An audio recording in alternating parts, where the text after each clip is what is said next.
Good day, everyone, and welcome to the webinar, The Monsanto Papers, a conversation about cancer and accountability. I'm Jen Hawes, Partnership Manager at Island Press.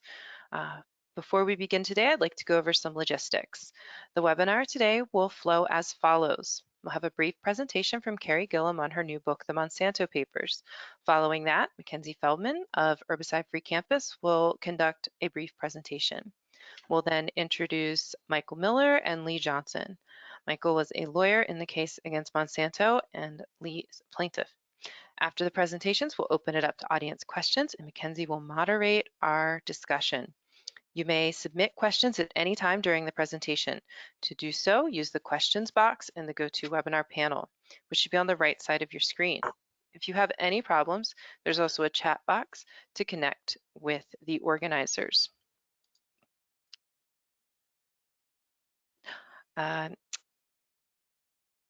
Following the webinar, you'll receive a brief survey. Your feedback is imperative, so please fill out that survey.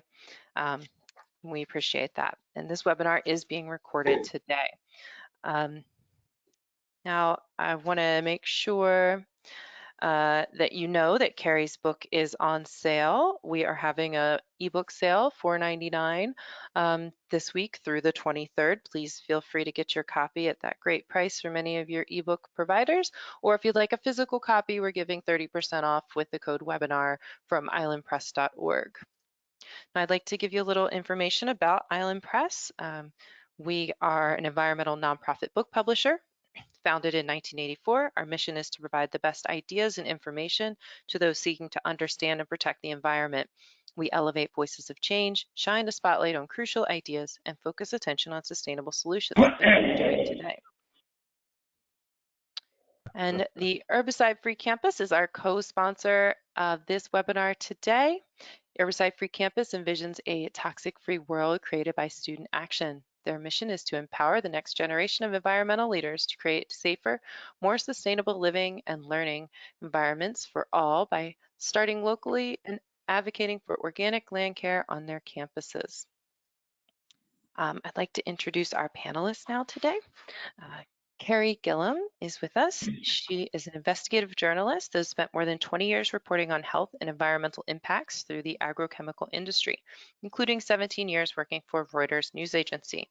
She is the research director of the nonprofit consumer group US Right to Know. Her 2017 book about pesticide dangers, Whitewash, won the 2018 Rachel Carson Book Award for the Society of Environmental Journalists. Carey is a recognized international expert on corporate control of agriculture and the health and environmental impacts of pesticide-dependent food systems. She has been asked to testify before the European Parliament and was an invited speaker to the World Forum for Democracy in Strasbourg, France in 2019. She resides in Overland Park, Kansas with her husband and 3 children. Mackenzie Feldman is the founder and executive director of Herbicide-Free Campus, an organization that works with students around the country to advocate for an end to the spraying of synthetic herbicides at schools and a transition to organic land management. Her campaign resulted in the entirety of the University of California system going glyphosate-free, and Mackenzie has worked with the coalition to get herbicides banned from every public school in the state of Hawaii. Mackenzie is also a food sovereignty research assistant for the FAO and a food research fellow for Data for Progress. Michael J. Miller has been in the private practice for 30 years, representing those injured and aggrieved in cases of personal injury. He received his undergraduate degree in political science from the University of Maryland in 1975. Immediately following, he pursued a legal degree from the University of Baltimore, receiving his doctorate in jurisprudence in 1978. Mr. Miller is routinely appointed by federal and state judges to lead mass tort litigations. Currently, Mr. Miller is co-lead of the Roundup litigation in San Francisco. He's also appointed co-lead of the California State Roundup litigation and served as lead counsel to the first Roundup trial in America, resulting in $289 million verdict, and led counsel to the third Roundup trial in America, resulting in $1.37 billion and $1.18 billion for 2 plaintiffs. Mr. Miller is a pilot and father to 6 children. He's a highly qualified and experienced personal injury lawyer with an impeccable record of accomplishment. Lee Johnson is a California school groundskeeper who regularly worked with large quantities of both Roundup and Ranger Pro, 2 Monsanto herbicides. After a workplace incident left him drenched in one of the chemicals, Lee developed non-Hodgkin's lymphoma, and the cancer was diagnosed as terminal. After his diagnosis, Lee went into battle against Monsanto and won. It's been 2 years since his landmark legal victory over the company. Johnson was awarded $289 million in damages. His case led to Bayer, the German drug maker that bought Monsanto, agreeing to pay nearly $11 billion to settle tens of thousands of similar claims. This has resulted in one of the largest ever settlements in U.S. civil litigation history. Now I'd like to hand over controls to Carey to give us a brief presentation.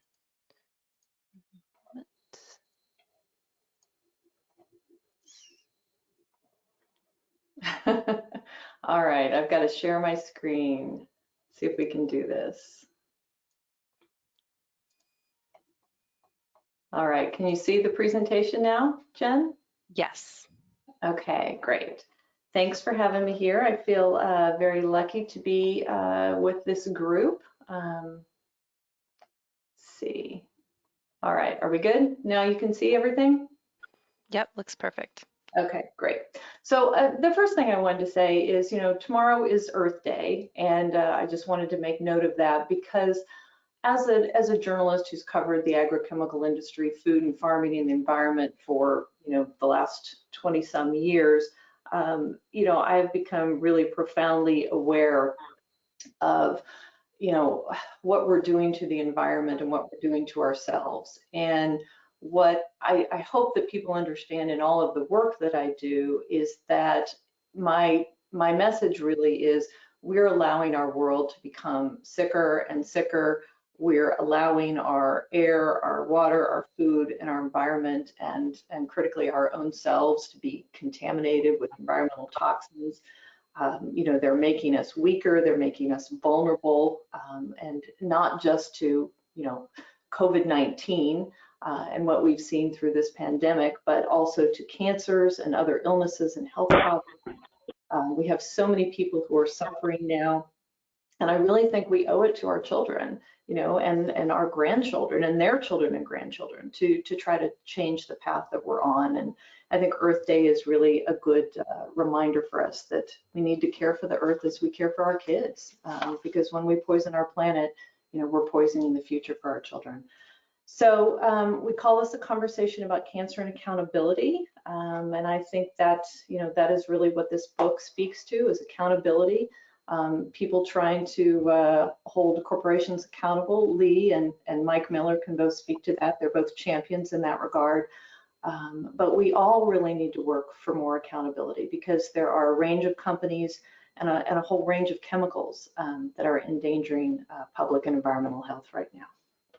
So to get to the book, this is about one man, Lee Johnson. He is the protagonist or the main character that we follow throughout the book. Lee, sadly, has suffered horribly from a type of non-Hodgkin lymphoma that manifests in the skin. As the book details, Lee was working and living a pretty good life, working as a groundskeeper for a school district in California, trying to be, a good provider for his family, his 2 little boys. Lee grew up without his own father really active in his life, and he wanted to make sure that he was there for his boys. And he was doing everything he could to make a good life for them. So he worked hard, but one of his jobs for the school district was to spray herbicide made with this chemical called glyphosate. And it was the job was to spray it around the school district's sports fields and playgrounds and areas to keep those areas free from weeds. And the product that he used, these glyphosate products, were Monsanto products. He used Ranger Pro, which is similar to Roundup, made by Monsanto, as we said, with the active ingredient glyphosate. Monsanto introduced glyphosate about 40 years ago, And for decades now, it's been used by homeowners on lawns and gardens, groundskeepers on parks and schoolyards where kids play. It's used in golf courses, and farmers use glyphosate quite frequently, growing their crops and leaving residues of this chemical on the food that we all consume. It's the world's most widely used weed-killing chemical. Government researchers have found that it's so pervasive now that we find residues not only in the food that we eat and the water that we drink, but also in air samples and sometimes even in rainfall. Monsanto has always maintained that it's very safe. Nobody needs to worry about it. Lee felt pretty comfortable using it, even though he knew he needed to wear protective gear.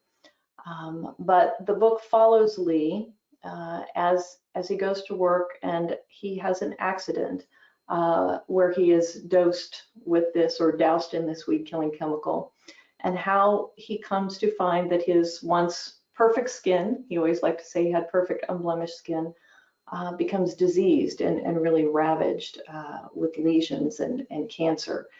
And he seeks answers. He tries to reach out to Monsanto and find out if his exposure to this chemical could have caused his cancer, but he really doesn't get any answers from Monsanto. So then he reaches out. He sees an ad one day, and you're following Lee through this journey. He sees an ad for a law firm in Virginia, and he reaches out, and it's Mike Miller's firm. And Mike is learning as well more and more about Roundup and glyphosate and ties to cancer and concerns by scientists around the world that there's a link to non-Hodgkin lymphoma. And so the story introduces you to not only Mike Miller, but these other lawyers that Mike works with and that Mike knows, and how they come together to really make this historic case against Monsanto. None of them have ever really taken on a pesticide company or Monsanto. They're all pretty skilled in sort of pharmaceutical work or medical device work, working on behalf of consumers who've been injured, but they've never taken on Monsanto. And they find that it's a really different kind of mountain to climb, I guess.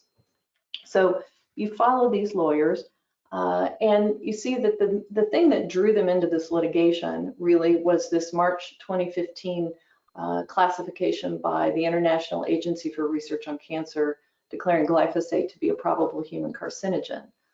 This is a group that's part of the World Health Organization, and it's part of their job and has been for many decades to look at commonly used substances, things that we are all exposed to perhaps in large quantities over a long-term basis, and to understand the carcinogenicity risk. IARC determined that with glyphosate that there was strong evidence of genotoxicity, and they said that this was both for pure glyphosate and for these glyphosate formulations like Roundup, and this was particularly important and would become very important during the trial. So the lawyers are drawn in, they see that this international agency has made this connection, and they start doing discovery. They file their litigation, they begin discovery where they get these internal documents from Monsanto. And it's just really, that's a fascinating thing that I found, is how they get actually millions of pages of internal documents from Monsanto, and how they then have to figure out a way to sift through all of that and dig up what they need, as evidence of trial. One of the first things that the Miller firm saw as they were going through some of these documents was this one. And I think Mike might tell you that they thought this one was a pretty good one. They, even though Monsanto had told the world and regulators, for 40 some years, that there was no reason to be worried about its chemical, about its products. There was no way it could cause cancer. You see the scientist inside Monsanto saying internally to other colleagues, we can't say Roundup's not a carcinogen. We haven't done the necessary testing on the formulation to make that statement. And this became an important point. A lot of people don't realize that our EPA and regulators in the EU and elsewhere don't require long-term carcinogenicity testing on these products that people are exposed to so regularly. They require significant testing on the active ingredient, but not on the actual combination of chemicals that come together in a Roundup or Ranger Pro. The other things that they found, I'm just going to go through these pretty quickly so that Mike can elaborate if he wishes to, but the other things that came out was ghostwriting. A lot of people have heard about this. This is not an uncommon practice, sadly. It certainly was not unique to Monsanto. We've seen, ghostwriting examples in pharmaceutical and other industries as well. It's not considered a very ethical practice, certainly, but companies often engage in this because they know that if papers or information comes out about the safety of its products or promoting its products, it looks more credible if it comes from a supposed independent or third party than if it comes from the company. For Monsanto, one of the first things that we saw regarding ghostwriting was how they wanted to develop some papers to get published, some new scientific papers that would counter this International Agency for Research on Cancer and basically rebut it and say, those scientists are wrong, they're crazy, they were politically motivated. There's no evidence that this causes cancer. And so Monsanto discusses internally here, this is actually even before the official classification was announced, but Monsanto anticipated, we saw in documents, they anticipated that they were going to get a probable or possible carcinogen rating for glyphosate. So they put in place this plan, and you can see here in this excerpt from the email that they actually use the word ghostwrite. And they talk about wanting to do this.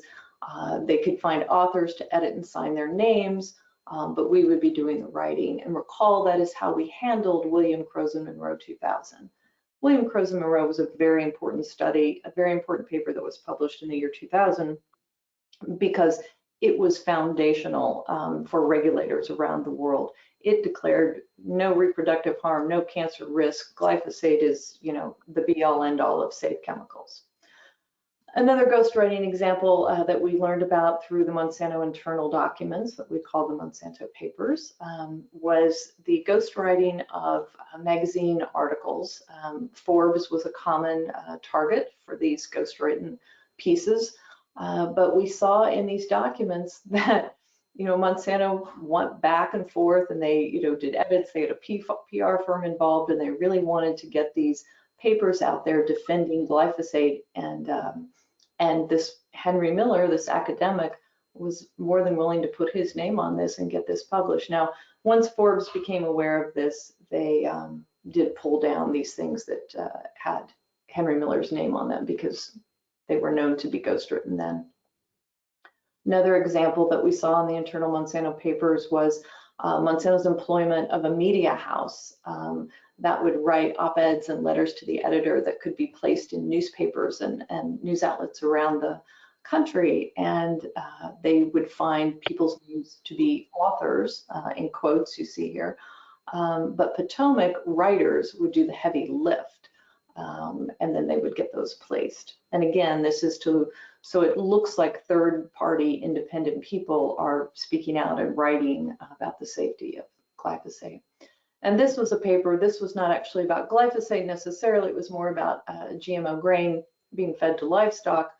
But this again was a Monsanto scientist, and he's talking here about, he's written a paper, he really wants it to look like it didn't come from Monsanto, he wants it to look like it's a non-Mon paper.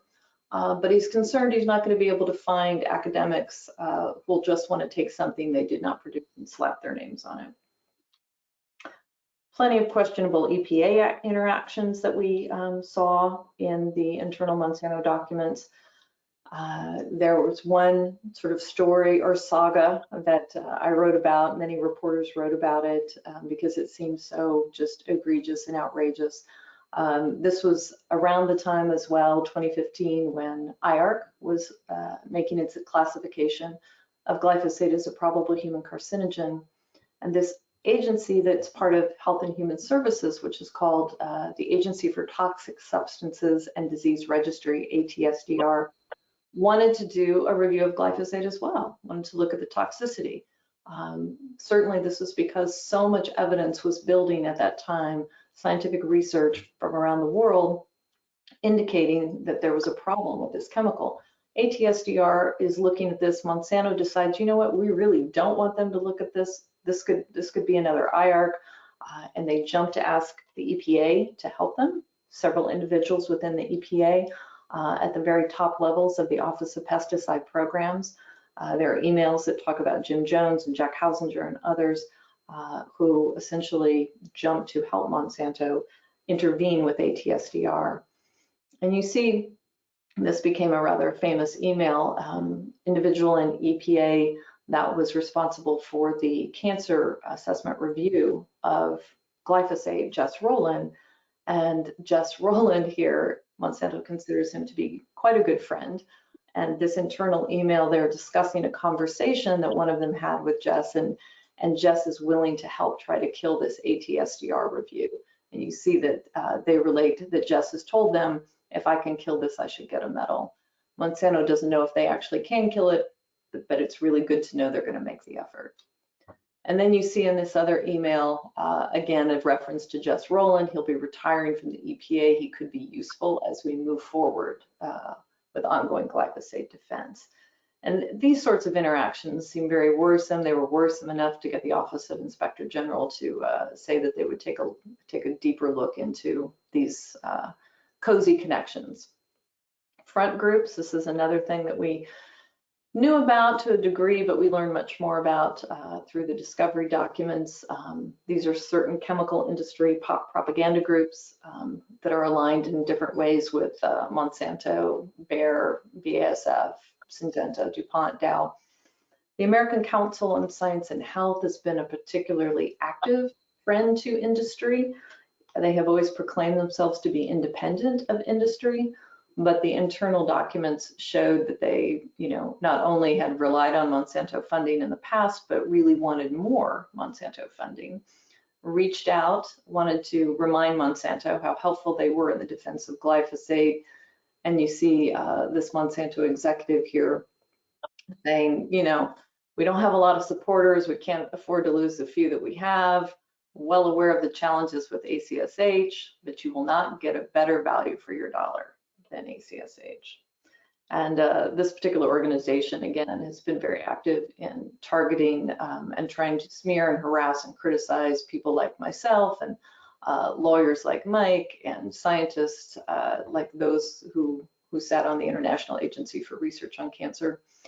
All of this sort of evidence of deceptive and tactics led these judges to make these quotes in relation to the trials and the evidence that they were allowing in. You see this one is the federal judge who has been overseeing the multi-district litigation. There's a fair amount of evidence that the only thing Monsanto cared about was undermining the people who were raising concerns about whether Roundup caused cancer. Monsanto didn't seem concerned at all about getting at the truth of whether glyphosate caused cancer. This is a summary, really, of where we are or where we've been. Approximately 100,000 U.S. plaintiffs. Mike might have better information for us. All allege Monsanto's Roundup caused non-Hodgkin lymphoma and that Monsanto covered up the risks. 3 trials completed so far. You can see the jury awards here. Importantly, the jurors found that Monsanto acted with malice in failing to warn of the risks. And last summer, Bayer, which bought Monsanto in 2018, agreed to pay close to $11 billion to settle the majority of these cases. And just as we wrap up here, I want to go back to what I said earlier. I think Monsanto, the story of Monsanto and Roundup and Lee Johnson and these lawyers, it's a fascinating story. As I watched it all unfold, I said, my gosh, this has got to be a movie. I can't make a movie. I can write a book. I went to Island Press. I've got to write this. This is just crazy, some of the stuff that's happening here and the twists and turns. But the bigger picture is it's not just Monsanto or Bayer. It's not just one chemical. We're on the wrong path. Cancer is becoming so common now. Approximately 40% of men and women in the U.S. are expected to be diagnosed with cancer in their lifetimes. That's a crazy number, and we should not get complacent about that. I think everybody listening knows somebody who's had cancer or has cancer now or has died of it or is surviving or living with cancer. We need to learn to live without cancer. You see these numbers, more than 600,000 in the US died last year, and more than 1.8 million were newly diagnosed. Pediatric cancers are on the rise. Worldwide, the numbers are growing. Cancers in young children are increasing, especially little kids, childhood leukemia and brain tumors and rare liver tumors. Scientific research shows us that pesticides are connected not only to non-Hodgkin lymphoma, but multiple myeloma, prostate, liver, pancreatic, lung, non-melanoma skin cancers, and a range of reproductive problems, including infertility. Pesticides are damaging to children's brain development. Our U.S. National Toxicology Program is, saying this, and NIEHS, and we have scientists and academics around the country that are telling us if we want to reduce cancer and other diseases, we've got to address environmental causes, and that includes pesticides.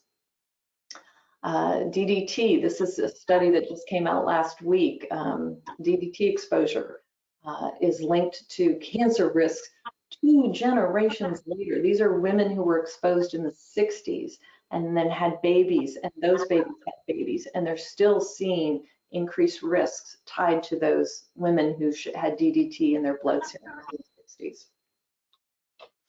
Pesticides. 1 billion pounds of pesticides are used in the United States each year, 75% in agriculture. You can read all this yourself. The USDA estimates 50 million Americans are getting their drinking water from groundwater contaminated with pesticides. Pesticide residues, as we said earlier, are commonly found in foods, including fruits and vegetables, and cereals and snacks, and things that we're feeding our kids, our babies. This is again, 2018 scientific paper, human exposure to pesticides is ubiquitous. More than 90% of our US population now is determined to have detectable concentrations of pesticides in their urine or blood. And that's not glyphosate only, that's glyphosate and chlorpyrifos and dicamba, 2,4-D. It's a range of insecticides, fungicides, and herbicides. And we're getting a lot of this through the food that we're eating. The United Nations has called for a comprehensive new global treaty to regulate and phase out the dangerous use of pesticides and move towards more sustainable practices. They recognize excessive use of pesticides are very dangerous to human health and to the environment. Not just us humans, right, at risk. More than 40% of insect species are declining, a third are endangered. The scientists tell us intensive agriculture, heavy use of pesticides is contributing to this plummeting this insect apocalypse, some call it. Birds are vanishing from North America. The silent spring that Rachel Carson warned us about all those many years ago, is coming true. And so just to conclude, I want to say, as we said earlier, Earth Day is a reminder to us all. We should care for the earth as we care for our children, because the two are inextricably linked. We cannot separate the two. If we poison our planet, we poison our kids, we poison their future. It's only really if we work to nurture and sustain the planet that we provide a healthy home for generations to come. And that concludes my talk. Thank you. Jen, can you get us back? Thank you, Carey. Yep, I am switching over to Mackenzie.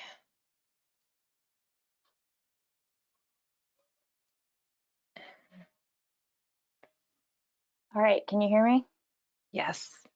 Okay, awesome. And if you just give me screen sharing. Hi, everyone. Okay, perfect. All right.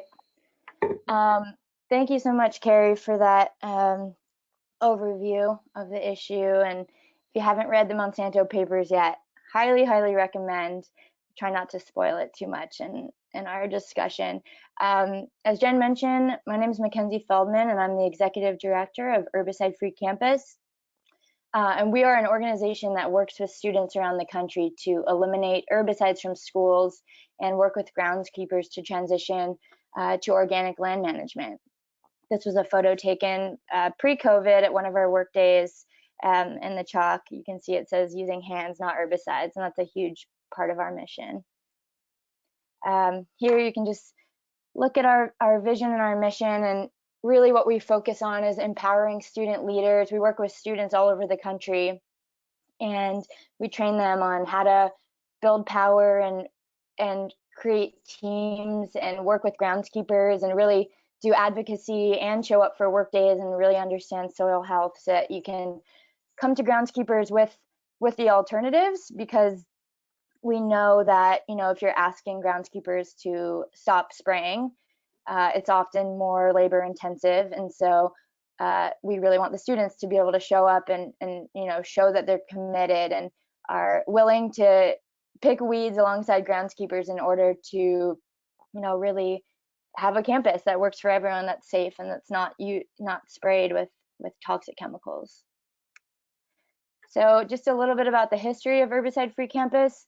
This was started by me and my fellow teammate and good friend and staff at Herbicide-Free Campus. We were playing beach volleyball at UC Berkeley, and our coach said one day, if the ball rolls off the court, don't go and chase it, because an herbicide had just been sprayed everywhere around the court. And this was, you know, Carey mentioned the World Health Organization in 2015 had declared glyphosate a probable carcinogen. And so we wanted to find out what was sprayed, and we found out it was Ranger Pro, the Monsanto herbicide that has the active ingredient glyphosate.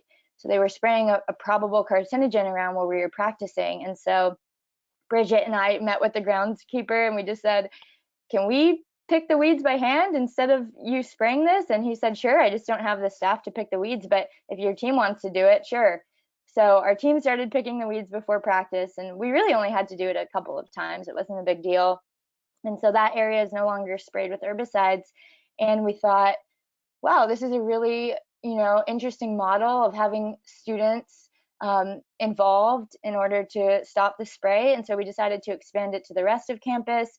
We formed a student group, we got involved with student government, and we ended up getting an opportunity we got a grant to bring a professional horticulturist to UC Berkeley and train our groundskeepers on transitioning the 2 largest green spaces to organic land management. So this professional, Chip Osborne, he taught our groundskeepers how to do overseeding and compost tea and aeration and all these things so that they didn't have to spray toxic chemicals.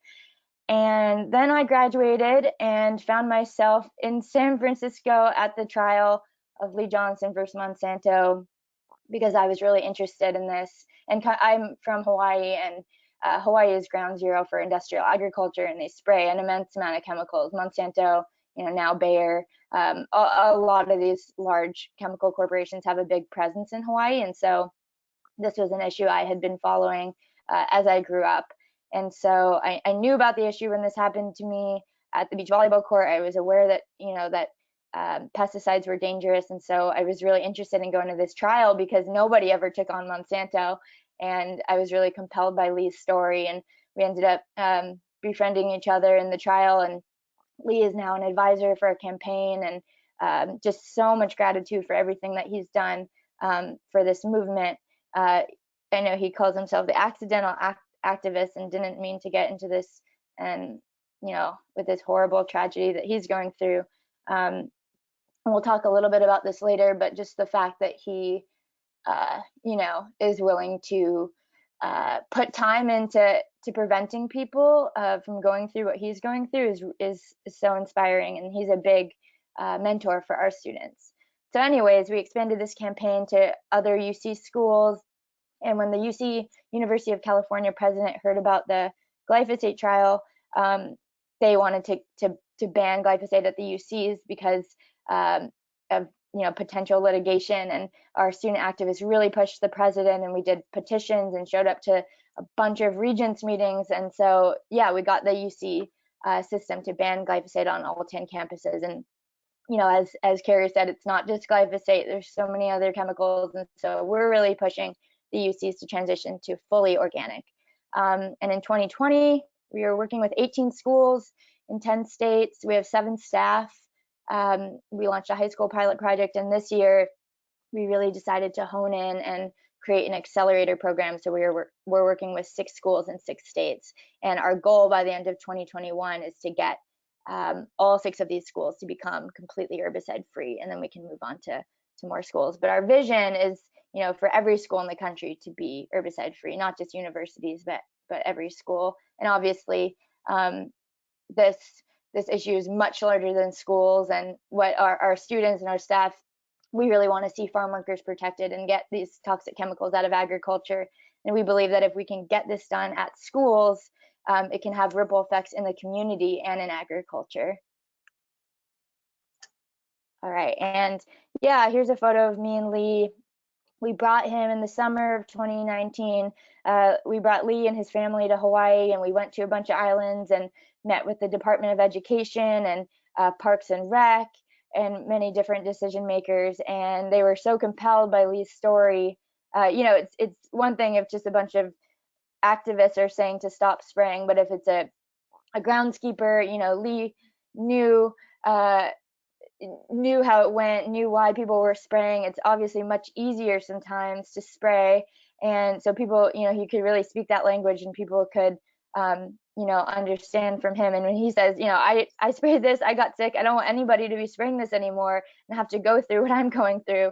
And people were really compelled by that. And by the end of the trip, we got herbicides banned from every public school in the state of Hawaii, and it was a huge victory. And so we're so thankful for Lee for taking the time to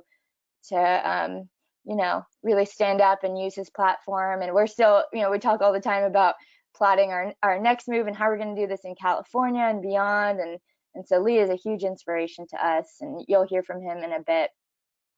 And here's just some photos of our students with the groundskeepers. And again, Lee just taught us a lot of valuable lessons about coming to the groundskeepers with not being mad at them for spraying. They're, at the end of the day, they're the people that are the most affected and the people who are the most exposed. And so you have to, what we really try and teach our students is that you have to come at it with an offer to help. And it's been really successful so far for us. Here you can just see a little graphic about, I love this graphic because it shows the intersections of herbicides. And the toxin space is maybe one that not a lot of people are familiar with if you're not in this circle, but I think it intersects with so many different issues, if you care about food systems or workers' rights or pollinator health. And so, maybe if you're on this webinar, you're already involved in this, but if not, we really, just think about an issue that matters to you. And I guarantee that there probably is some connection, if it's in the environmental space, to herbicides. Thank you so much. If you're interested in getting involved with Herbicide-Free Campus, you can email us, follow us on these social medias. And I just wanted to make a quick plug. We have a campaign that we're doing to pressure Home Depot and Lowe's to ban Roundup from their shelves. It's crazy that it's still sold in most mainstream, stores. So if you're interested in this, email Paolo from Friends of the Earth, put his email here. He might be on this webinar, but since there's no chat option, he might not be able to give a plug. So I just wanted to say that. Please take his email down and email if you're interested in getting involved with this campaign. And that is all I got. Thanks, Thank you Mackenzie. so much. If everyone wants to turn on their webcams, please do.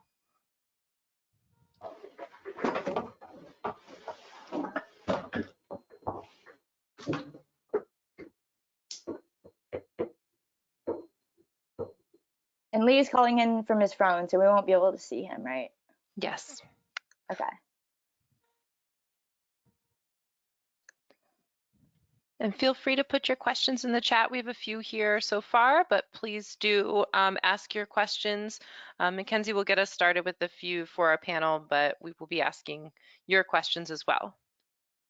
Sounds good.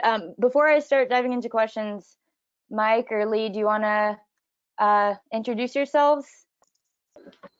Lee, you want to go first? I'll go. Yeah, my name is Lee Johnson. I am the guy who took Monsanto to court and won with the help of several people.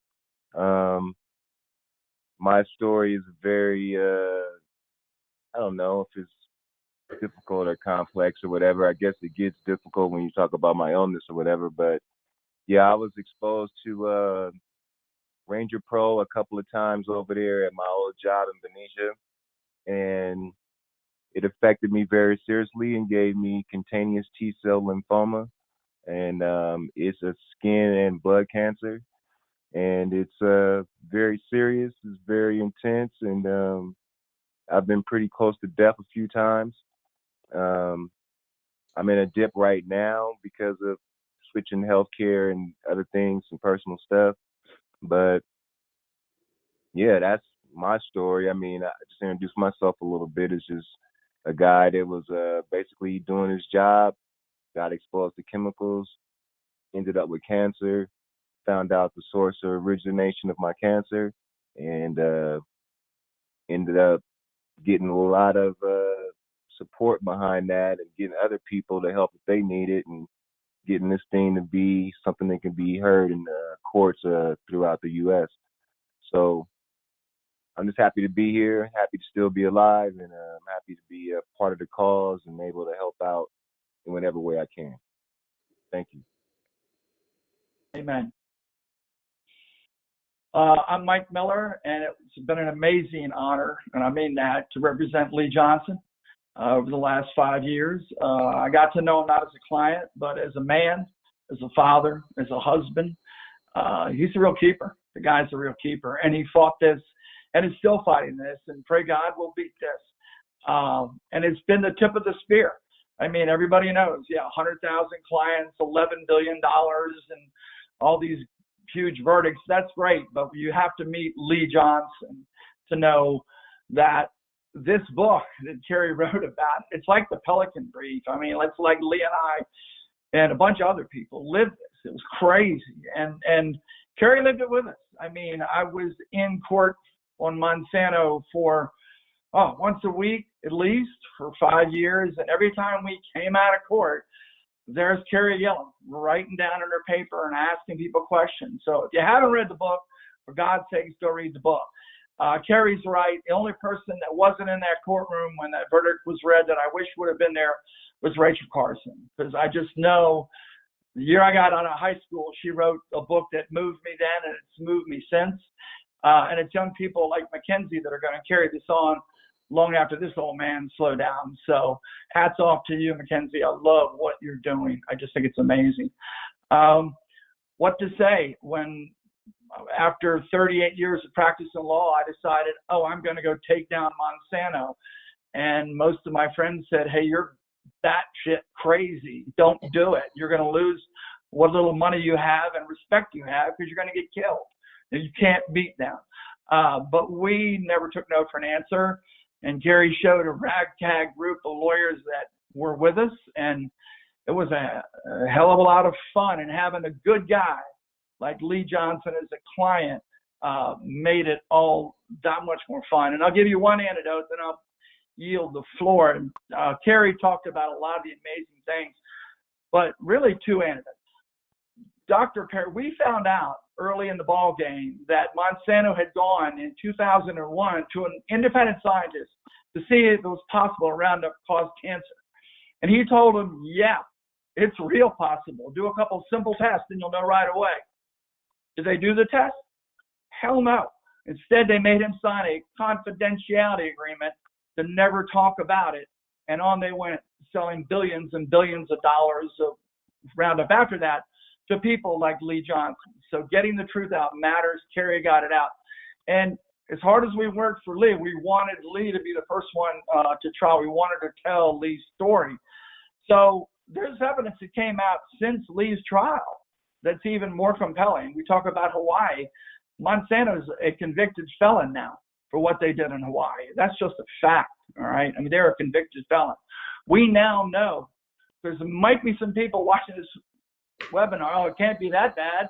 The EPA still approves it. Well, they got it on the market by criminally preparing studies. When I say criminally, is that just some crazy old lawyer talking? No. One of the scientists at Monsanto was convicted of a crime and went to jail for these studies. right? He appealed it all the way to the appellate courts, the highest courts in America. His conviction was affirmed and off to jail he went. That's how they got Roundup on the market. That's how it wound up in your local Home Depot. Now, why the system can't get it off, I don't know. But thank your neighborhood trial lawyer for helping fill in that gap, fill in that vacuum where the EPA never goes. That's it. I'm happy to be part of this. Thanks, Carey. I'm so glad you brought up the Perry study. I keep trying to figure out how to pack all of that into my slideshow. You know, the Perry study. So. Thank you so much, Mike. And I think I'm going to start by asking some questions to the panelists, and keep coming with your questions, and then we will stop and take questions from the audience. So yeah, ask anything in the chat. Thank you, Mike, for that, and for Lee, but all of you for being here. I want to start with Mike. You know, in the book, there's just so many crazy moments where you all are discovering different documents.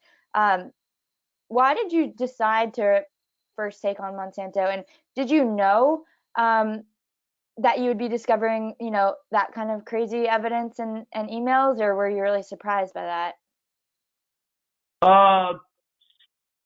So every time we sue a corporation, we find some emails that we go, oh my God, moment. We thought we'd find a few. And we thought they'd be kind of bad, but the company tried like hell to explain them away. But Mackenzie, when we got this first batch of emails, in order to get them, we had to file in a certain state where we could get them in a hurry, and we got them. Carey describes this young lawyer that works with me as lacking a little charisma, but being brilliant. Well, I think he's got a little charisma, but he is brilliant. And Jeff Travers is his name, but he came into my office with 5 or 6 documents that we were so appalled. We literally all worked late that night. And oh my gosh, we've got to get to trial. We've got to, the only way we can get these out into the world is to get to trial. And a young lawyer in my office said, I've got the guy for you, Lee Johnson. Jury's going to love him. So that's sort of how it rolled. Yeah. And for Carey, can you walk people through just what this process was like to write this book? And I really like the way that you set it up in the book. I won't spoil it for people, but just, you know, getting these documents. Yeah, can you just describe a little bit about what it was like to write this? How did you get all of these details about the characters? Well, it was, I mean, as Mike said, I spent a lot of time with these people, and I thank them in the book for giving me so much of their time and their generosity with that.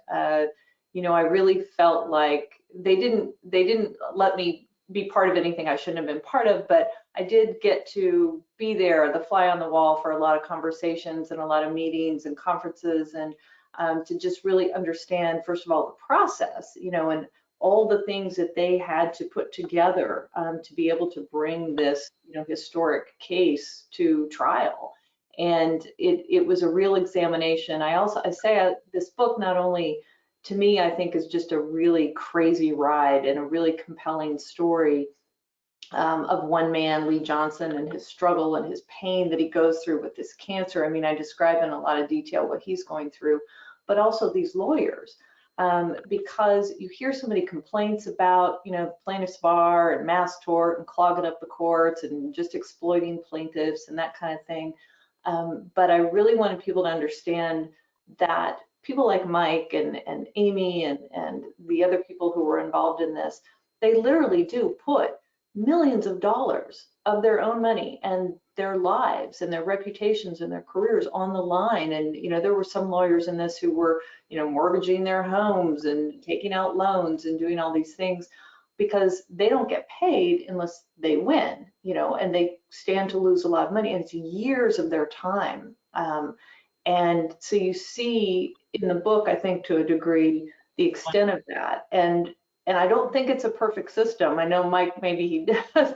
I think it's a highly imperfect system. I think we need our regulators to actually do their jobs and hold these companies accountable and protect public health, but they don't. And so, these law firms are really, the cavalry, as I describe in my book. The cavalry's not coming; they are the cavalry. They're who we rely on. So I don't think I answered your question, but I followed these guys around as much as they would let me. I, paid attention to everything. I read a million documents. I visited Lee as much as he would allow me to, and I just tried to put it all into the book, really in a heartfelt way, hoping that readers would see this as a story that is important, and maybe cry a little bit, at the end.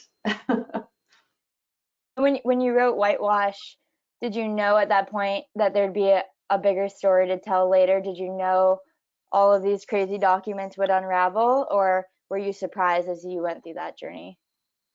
Well, I knew that Monsanto had engaged in deception. I mean, that's a big part of whitewash. That's the name. I mean, we had already obtained freedom of information documents from regulators and universities, and so we knew to a degree that they had been whitewashing the story of this chemical for a really long time. And no, I did not think I would ever write another book. I think I told everybody I will never write another book, particularly about Monsanto, never. But then just, as I said, watching this, and the things that happened, and the crazy accident that, my God, on the eve of trial, right, that almost killed Mike, and the other things that happened, like I said, I couldn't not write it, because I really wanted it to be a movie. I wanted people to see it and watch it. So can't make a movie, I can write a book. So Thank you. And for Lee, you finished the case, you got your money. What makes you continue to advocate and speak out? You could just be spending all the time doing what you want. So yeah, what makes you, get out of bed in the morning and think that you want to continue to engage in this work? I think it's just the importance of it that makes me stay motivated to stay involved. It's just really an important issue. I tell a story about once this stuff was going on, it was very big in the media. It was on the news. It was on the internet. It was an extremely large public case. And I remember being in the line at Safeway one time. That's a local grocery store around here, if you folks don't know. But there was a lady, a couple of patrons ahead of me, and the store clerk asked her, did you check this out and make sure it doesn't have glyphosate in there? And the mother was kind of shocked. She was like, "What's glyphosate? I never heard of glyphosate." He said, "You never heard of glyphosate? You never wasn't done watching the news and the big trial about the guy with the cancer and the big verdict and all of this stuff? You haven't been watching?" And she was like, "No, I never heard of it." He was like, "Yeah, there could be glyphosate in that baby food, so you want to check the sources of your food because you never know what it could be, what can be inside of it." So it's stories like that. It's the trips to Canada and hearing about Percy Sledger, and I think that's his last name. I know his first name is Percy. But hearing about people like that and uh, different stories that I heard about as I led up to getting help for myself from the Miller firm, that's what keeps me going. Is that, like I said in the very first news interview, is that this thing is much bigger than me. It's much bigger than just one guy with the cancer and my illness and being close to death and all that. It's a very serious situation for the environment, and I learned that right before I found the Miller firm. Found out about just how widespread this chemical is being used and how it's applied directly to some foods. It's not just sprayed around the roots or sprayed to kill weeds. They're treating wheat with this. They're spraying the corn directly with this, and it's just unbelievable to me that anybody would even want to think to spray anything on food that starts with the name pesticide, because the word pesticide itself, as I was trained, it means to kill. So I don't get it, but I know that that's one of the reasons why I like to stay involved, just to say whatever I can and bring whatever knowledge I can from a pesticide applicators perspective, and I think that's my responsibility. It's not even like I'm doing it for this reason or that reason. I feel like as if it's my responsibility for whatever part I played in spraying when I was spraying and not knowledgeable enough to know, what I know now today. So therefore, I think it's very important to keep pushing and keep the word out there and keep the knowledge about, the overuse of pesticides and what we're consuming in our food and what it's doing to the environment. Yeah, yeah, it's really beautiful. Thank you, Lee. I know you say it's a responsibility, but I don't know if everyone in your position would do that. So we're all really grateful and in awe of how you've handled this situation.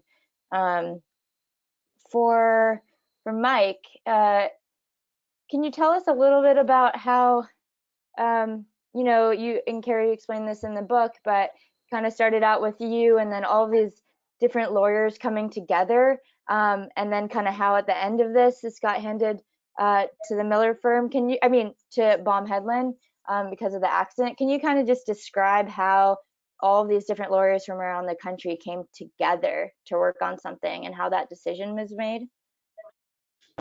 Jerry Garcia and Lee Johnson said it best. It was a long, strange trip, and it wasn't my time to go. You're right, Lee? I mean, you got to check, and I'm plugging it right now. You got to check out Lee Johnson's rap. It's not my time to go. If you haven't heard it, check it out. We brought in Baum Headland at the very end when I got hurt, and they helped out, and they were great. Obviously, we had great results, but there's a footnote to this book, Carey, that you might need to write another one on. Okay. I mean, think of that amazing verdict that we had yesterday, and we finally had someone held responsible for the murder of George Floyd. Imagine if next week the judge said, nope, I'm going to find Officer Chauvin innocent, in spite of what the jury said. Right. Well, that's what Lee and I went through, right? After the jury returned that big verdict, the judge issued a tentative order saying, nope, I'm taking it away. I'm like, wait a minute. Since I was younger than Mackenzie, I believed in the right to trial by jury. We had a jury that was fair and even-minded and brilliant, and spent 5 weeks reaching this decision, and the judge going to take it away. And so that's your next book, Carey. Lee, you remember walking in that courtroom packed with corporate suits for Monsanto with them stupid grins on their faces because they thought it was being taken away. And Lee, I'm sure, loves me and hates me. I know my wife does. But he had to love me that day. I mean, I did my best job ever. In the 42 years I practiced law, that was it. That was the best job I ever did because it came so much from the heart. That daggone it, I believe in this Constitution, this right, and these people who are here now, they came back because they were the jury and they decided this case. And you, judge, shouldn't take it away from them. And to the judge's credit, she changed her mind. She didn't take it away. And Carey can tell you, every step along the way, it's been we win, but it's razor thin. We had a federal judge that said, I don't think I'm going to let you go forward. All right, I'm going to let you go forward. Razor thin every step of the way, but all the way to the promised land to get these victims what they deserve.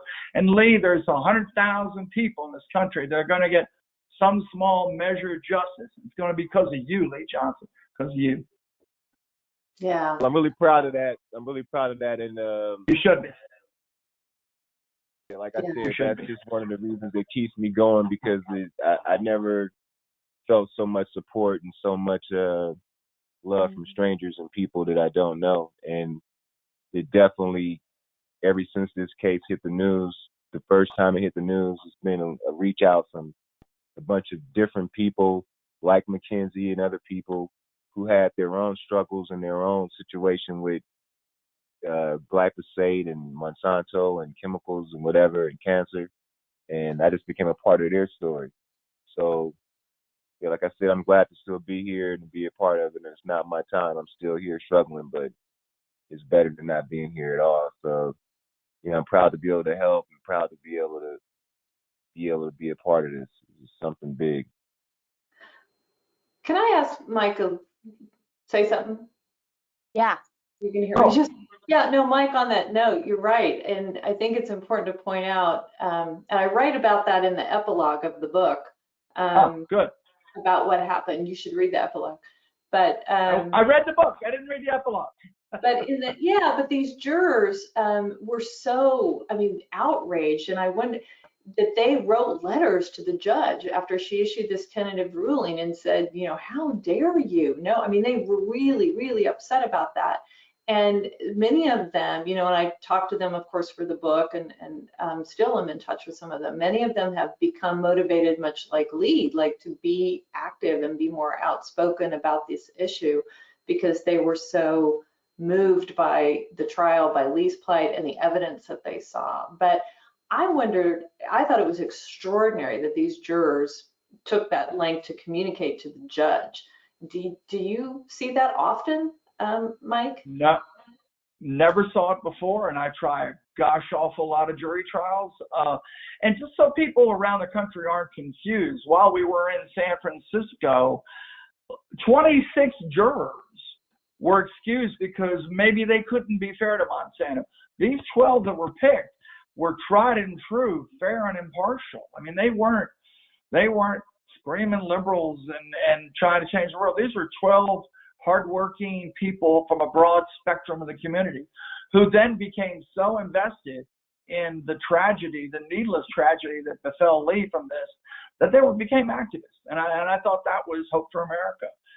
There was that one guy who had like 10 notebooks or something that he would bring. That was insane. Yeah, that jury, there was some just crazy to chime moments, in on that that's jury, one.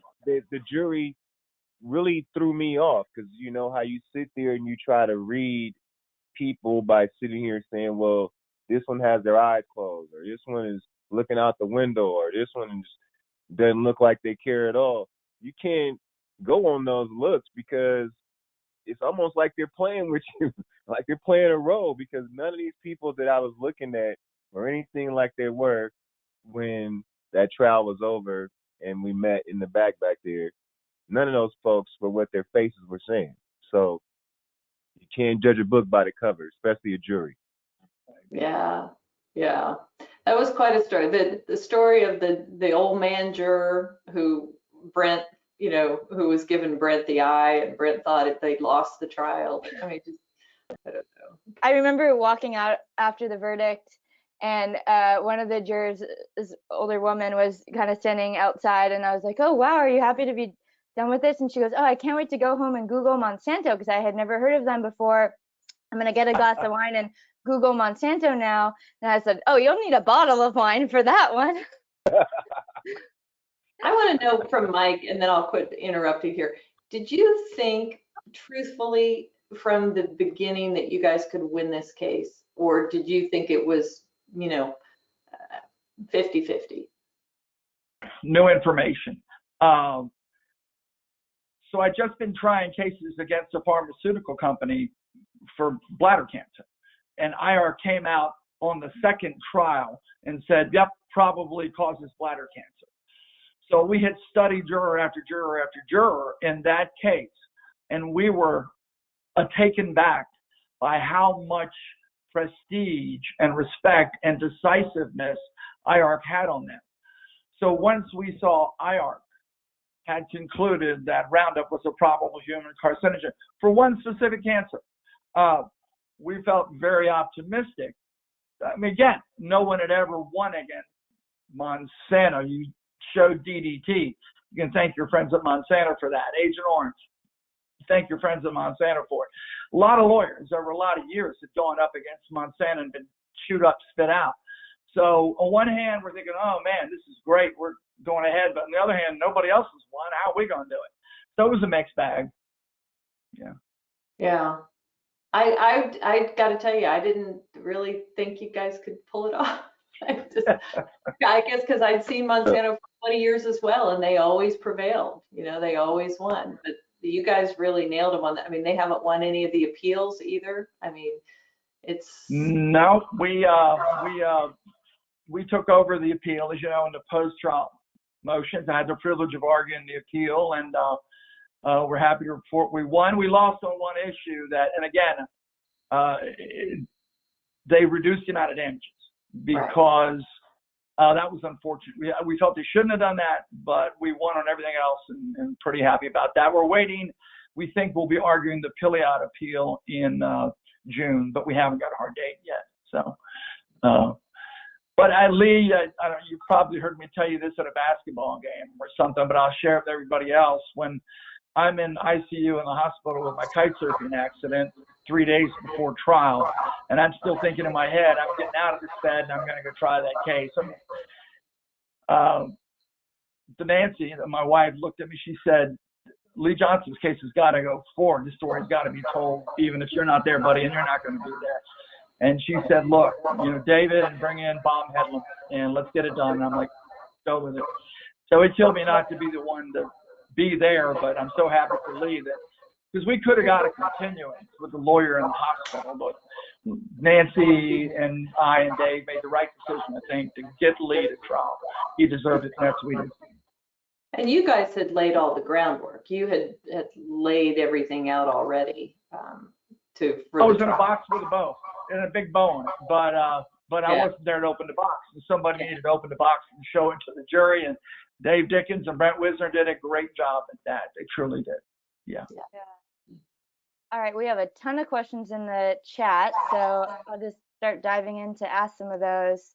The first one is for Mike, and it says, the jury award to Lee Johnson was reduced because of a multiplier formula used in other civil cases, and because compensatory damages apparently have to be based on projected life assuming cancer wins, rather than the jury's decision to use projected life without cancer. The trial court judge did not discuss either of these issues in her instructions to the jury. Was she at fault? You hate to criticize the judge, but I would think that issue should have been refined. In fairness to Brent Wisner, who did the closing argument, he framed his closing argument based upon, this is obviously an attorney asking this, based his closing argument on a comment that was in the jury instruction that year when we tried Lee's case. When I went to argue the appeal a year later, they had removed that comment from the back of the jury instruction. So, and Brent and I have talked about this many a time. If they had not had that comment, he would have argued it in a different way, and I don't think the damages would have been as restricted. So it's a nuanced issue, but I saw it with the George Floyd trial. You argue instructions on Friday, you give closing argument on Monday. It happens fast. So that's the backstory of what happened there. Thank you for that. This one says, thank you for this powerful webinar, and Carey, your fabulous book. I'm curious to know more about what opportunities you all see for passing regulations around toxic pesticides in the Biden administration or at the state level, and how cases like this and advocacy like Mackenzie's can help. Thanks, Anna LePay. And I think you saw if Jen was screen sharing earlier and Googling Anna to show that she works for Real Food Media, another nonprofit, and Anna's an activist. And yeah, this question can be for any of you. I think Anna's the best position to answer that, right? Or maybe you, Mackenzie. I mean, the only thing I would say is I think we have seen encouraging moves and words from the Biden administration. The Trump administration basically opened up the doors and handed the keys over to, the corporate executives, particularly in the EPA. There was a memo that came out through, I can't remember when, which trial, which proceeding, but the White House has got Monsanto's back on glyphosate is basically one of the quotes that came out. But you've heard the Biden administration say very clearly, there's been wrongdoing. We need to go back and look at the decisions on various chemicals, glyphosate and dicamba and chlorpyrifos and others, and restore scientific integrity to the EPA. So they're saying all the right things. I think we need to see them make the right actions. If I could add to that, I'm born and raised in Washington, still lobby there for some of my clients. 100% agree with Carey. The Trump administration literally handed the keys over to the executives of the pharmaceutical and herbicide companies, period. I have been awed by the quality of people at various levels that the Biden administration has put in the environmental EPA, DOJ, and other places. But with that said, you're still going to need your neighborhood trial lawyer. They just don't have enough time or manpower to monitor all these companies and all these activities. But I would have to say wholeheartedly, great people. They've got 4 years, hopefully 8 years, to clean the mess up that was made. Yeah. And just to kind of add on to that, for Lee, like Lee, where do you want to focus your energy on? If you could focus on getting herbicides and pesticides out of any areas, local or federal, where would you want to focus next? I still and always have believed that it would be nice to have the label on that product to be a little bit changed or altered where it can express the dangers and at least give you the options to wear PPE and whatever. And even if they have to use the Johnson versus Monsanto name under there, just to say, since the Johnson versus Monsanto case, this is what you should be doing label. I think it should be a different label on there.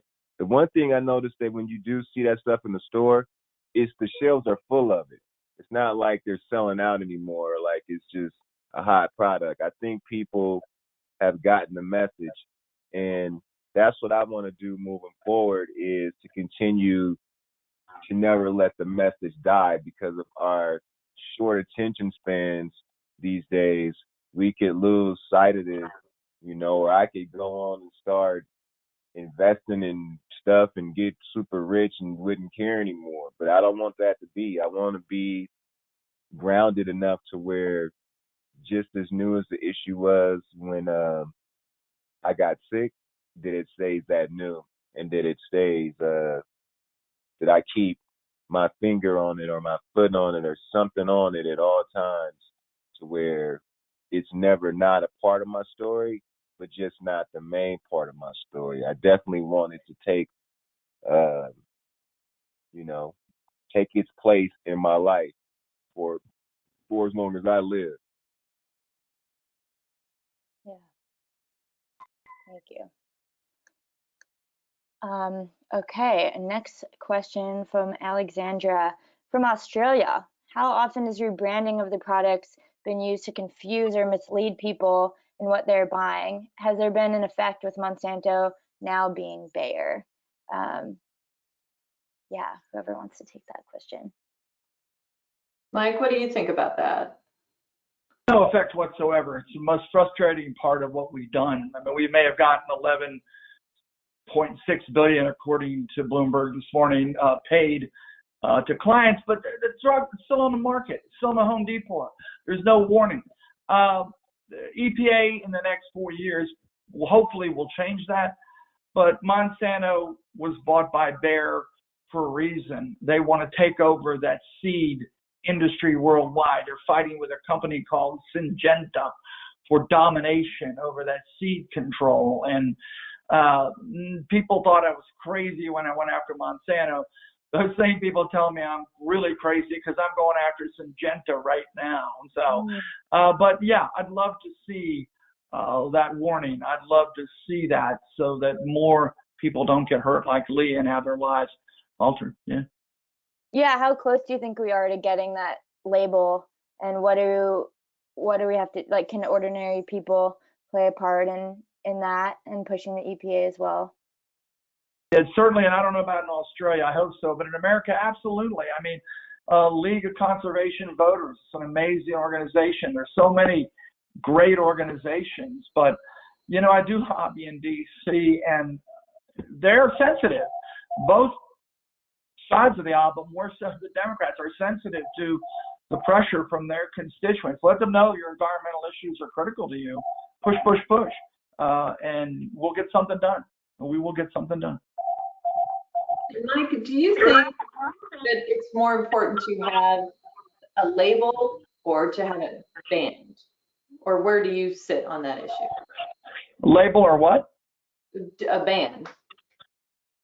So I don't think I don't know, but a complete ban, I'm not so sure. There may be instances where it could be used. I don't know whether there are or not, and I'm not trying to dodge it, but 100% a label. And I might equivocate a little bit. Remember, I've got family members that farm who claim anyway that they're going to quit farming if they can't have access to it. And I've done this debate in Omaha, and I've done this debate in Decatur, Illinois on radio. And my thing is, look, if farmers think they need this, then they should at least be warned, and there should be absolutely no evidence that it's affecting their consumers. That would be the two things I would insist on. I don't think they should ever be allowed to use it to ripen crops. I think that's madness. Complete ban someday, maybe, but that to me would have to be phased in. That's my humble opinion.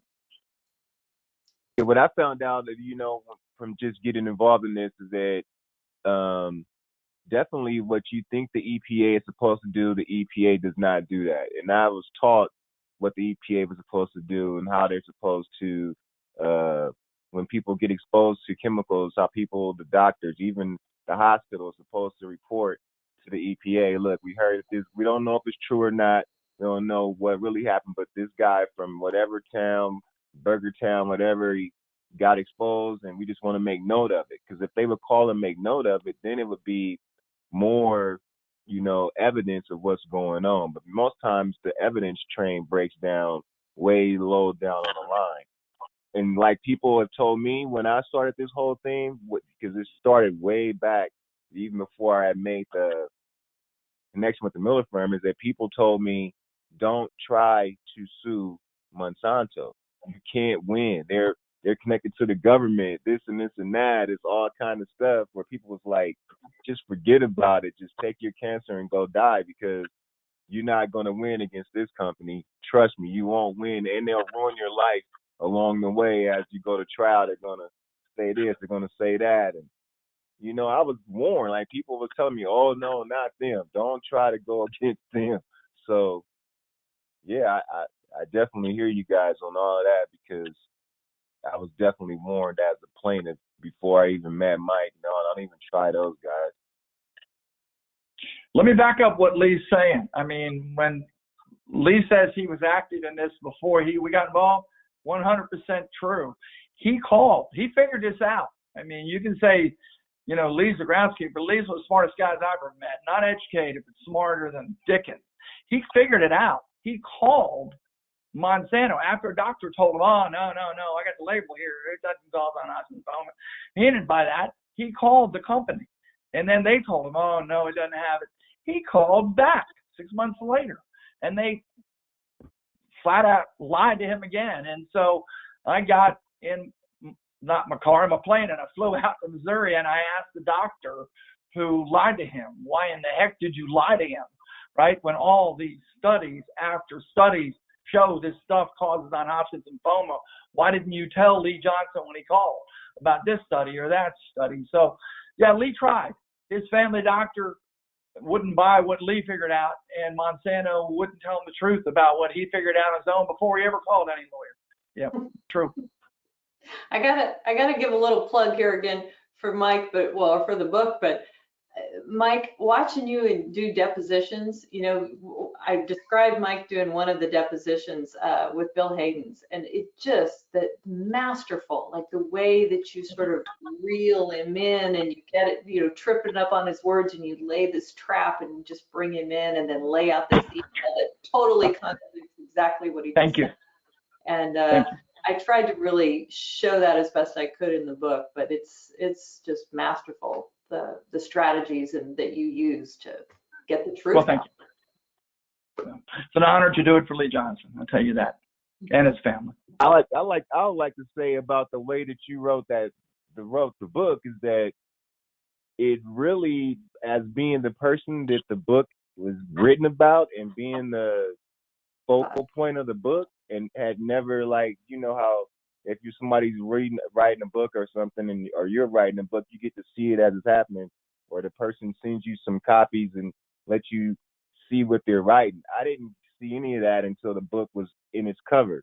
And now that I'm sitting here reading the book, it's very interesting because there's things that I had no clue of. As being the person in the situation, I'm learning from the book, because I didn't sit there in every court briefing or every court day. I didn't sit there for the whole thing. I showed up and they released me to go hang out. And if they needed me, they called me back.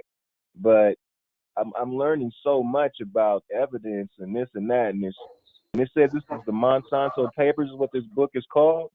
It's definitely what this book is. It's serious. It's a lot of information that's like, man, I did not even know, even as the plaintiff. So it's a very informative book, and I think you did a very good job the way you set it up. It reads like a movie almost to a certain point. You feel like you're reading the novel from the movie based on such and such. Yeah. Good. Yeah, Well, that's what I wanted to do, Lee, and I wanted it to be a tribute to you and your strength and intelligence and heart and soul and Mike and everybody else. I really wanted that to come across in the book. we're actually getting a ton of questions in the Q&A about a movie. If any of you know if there's any type of movie coming out about this, people are really interested in that. So there are, all I can say is I have an entertainment attorney, I have contracts signed, and things are moving in Hollywood. I'm learning a lot about Hollywood, but that's all I can say. All I can tell you is that when we first started this thing out, there was several movie offers on the table, and it even got to the point to where one of the people that were interested, I told them that the only way that they could do this movie is if they based the movie off of the information that they get from Carey. Because I noticed from Carey's information from the beginning when I first met her, she was very knowledgeable in this whole stuff, whole situation about Monsanto and the papers and everything. So I told them they need to make a movie about whatever she makes this book about me, that they need to base the movie on the book that she's writing. Denzel Washington. We need Denzel to play Lee. I know, Lee, all I can tell you is there are conversations about who could play Lee Johnson, and there are conversations about when can we go meet Lee Johnson. So at some point, hopefully, I'll be dragging some Hollywood types to your house if you're up for it, hopefully. Oh yeah, we'll see. I'm a yo-yo. I'm up and down, so Yeah, we'll see. Yeah. All right. Well, we're going to wrap up in a second, and then I want to leave you all panelists if you want to make any closing statement or anything you want to say to the audience. See if there's one last question here that we can ask. Why was there no criminal trial against Monsanto, Bayer, and Roundup? Mike. Well, that's a great question. And we still wonder that. I mean, they were criminally indicted and found guilty in Hawaii for what they did unrelated to Lee. But why? I don't know. I mean, would everyone? Yeah. And the other I want to qualify about, should it be completely banned, Carey? I think it should be completely and totally forever banned from the retail market. And there's simply no reason to sell such a dangerous product at a Home Depot or wherever, to be used at a school or at a home. That is outrageous. So the only qualifier I had is agriculture, but I don't know. Us trial lawyers, we can represent people and go get them a compensation, but we can't ban a product, we can't add a warning to a product, and we can't bring a charge. So I don't know. And somebody asked me this the other day, Mike, why can we not hold corporate executives? The companies pay a fine or they pay a settlement, but you never see the executives actually held accountable. And the Monsanto executives, man, they scored big, right? They sold this off to Bayer just as Lee's trial was starting and walked away with several millions of dollars in their pockets. And right? I mean, there's been no accountability to those people at Monsanto. We need to reform the court. All right, we need 13 justices, tried and true. That's what I think. I think we need changes. I think corporate executives should be held accountable for their actions when these are the results. Yes, I agree. And I just had a super quick follow-up to that, Mike, that I want to ask you. so, you've uncovered all these internal emails. Do you think corporations are still emailing secret things to each other, or have they moved on to a different platform that they can easily delete and can't be used in trial? I may tell you, I got a great answer for you, Mackenzie. I don't know where you were in 1997, but I was sitting at my desk looking at documents from a company called American Home Products. They made a diet drug. And a friend of mine had a case where a lady took it to lose 10 pounds to get in her wedding dress, and she was dead before her wedding date. And so we were doing that litigation, right? It was outrageous. And we found really nasty emails, and we settled for billions of dollars way back when. But I thought to myself in 1997, this is it. There'll never be any more of this. No way corporations, even if they are this evil, wouldn't put it in writing, right? But I keep seeing it. It's human nature. All right. If you all want to just leave the audience with any last thoughts, and then we'll turn it over to Jen for the last minute to make some announcements. I would just like to say thanks to everybody for your I could never continued... close something like this without it. I think most folks that are listening to this, I hope they are feeling good about getting justice for Lee Johnson.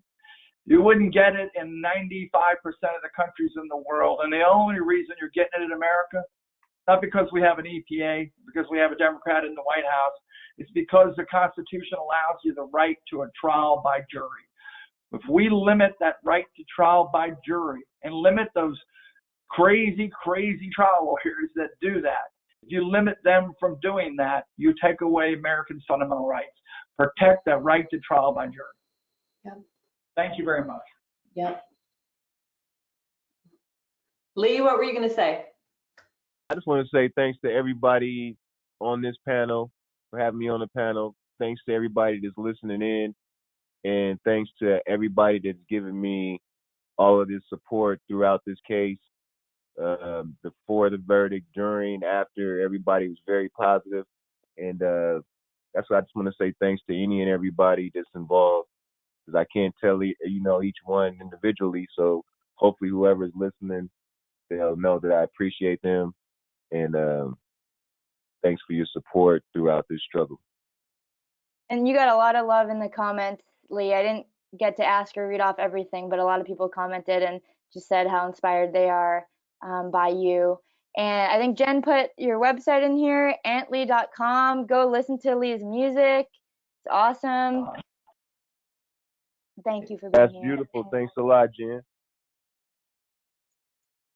And Carey, if you want any final words. Thank you for doing this. Thank you, Lee, for taking the time and showing up, and Mike too. I know you guys have bigger, better things in the world to be tackling right now. And so Lee, I hope I get to see you soon. I'm sorry you're struggling so much with the pain still. Mike, thank you again for all your time and generosity and helping me get information and for the book. And thanks everybody. Thanks. We enjoyed it. Lee, good luck, man. We love you. Mackenzie, all right, thanks a lot, everybody. And Jen, if you have any final, if you want to make your announcements. Sure, yes. Thank you again as well for everyone for joining. Please get your copy of the Monsanto Papers.